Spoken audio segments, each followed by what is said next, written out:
hablado de los dolores creados. Y precisamente los dolores creados son los que a nosotros nos atañen mucho más. Porque estamos en una nación histórica que tiene una perspectiva, eso que crean los dolores, que no somos nosotros. Decía Carlos Cano que esos gachos trajeados, que llevan sombrero, no se lo han regalado, no se lo han regalado, ni la toca una tómbola, que lo roban, ¿no? Pues aquí nos están robando. Nos están robando porque nos consideran una mera colonia. Y esa mera colonia significa que somos la nación histórica con más pobreza en todo el Reino de España, en todo el Estado español. Cuando hablamos de pobreza no estamos hablando de mendicidad ni de caridad. Hablamos de que casi el 55% de la población andaluza no llega a final de mes. Eso es pobreza. Hablamos de que más del 35% de la población andaluza se encuentra en riesgo de pobreza, porque está por debajo del umbral de pobreza. Eso es pobreza. Hablamos de que si el umbral de la pobreza estaban en 11.400, 11.500 euros anuales, echar las cuentas, por persona, eso es pobreza. Que si a esa pobreza le imputamos el alquiler, el umbral de pobreza en Andalucía se sitúa en 14.000 y pico euros anuales. Con lo cual simplemente hagamos la cuenta de lo que ganan nuestros compañeros y nuestras compañeras en nuestras ciudades, en nuestras localidades, y veremos cuántos andaluces y andaluzas están sometidas a ese expolio y a ese dolor que nos genera un sistema económico depredador y unos intereses de los que dominan el sistema económico, que no son los partidos políticos, sino son sus jefes y sus amos, que nos provocan pobreza.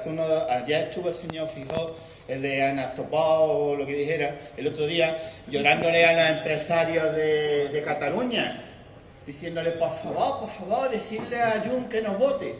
Estaba mostrando perfectamente a quién obedece el PP, no obedece a los andaluces, obedece a las grandes propietarias, a las grandes empresas, y a eso del sombrero que nos roban.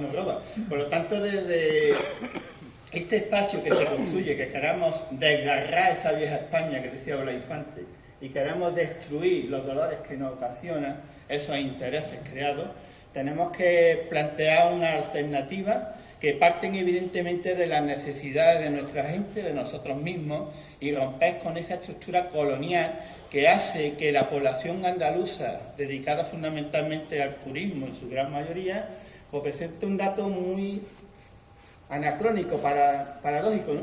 Es decir, en el litoral andaluz y en las localidades donde el turismo es lo que predomina, es donde más población no presenta la declaración de la renta. En Marbella cerca del 40%, en Córdoba más del 20%.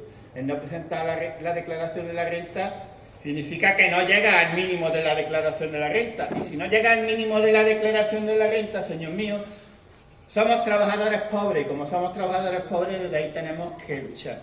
Yo quería hacer mención a la necesidad de romper con esta dinámica y de que desde una perspectiva del espacio andaluz seamos capaces de construir alternativas que supongan un desarrollo económico sostenible, no lo que nos están haciendo, intentando llenar de minas, que es lo que hace la Consejería de Minas, cargándose el patrimonio, no de esas famosas plantas pseudoecológicas de biometano, que es destruir nuestro patrimonio, no llenarnos de olivares de regadío, que también es destruir nuestro patrimonio, porque desertifica, y Andalucía es una de las naciones históricas que más porcentaje de tierra de procesos de desertificación tiene. Todos esos dolores creados son los que hay que atajar y destruir. Y por lo tanto, en ese sentido, este espacio debe servir para llevar a las instancias políticas donde se toman teóricamente decisiones, porque eso de que en el Parlamento andaluz se tomen decisiones que no vean con el beneplácito de los que los manejan como títeres y marionetas, no se lo cree casi nadie,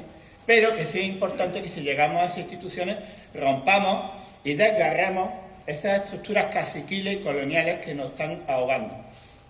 Por lo tanto, me gusta mucho hacer mención de un hecho que sucedió en Córdoba en 1919, que fue la Asamblea Andalucista, con uno de los manifiestos andalucistas más contundentes que se pueda leer, que te dicen, bueno, eso es histórico.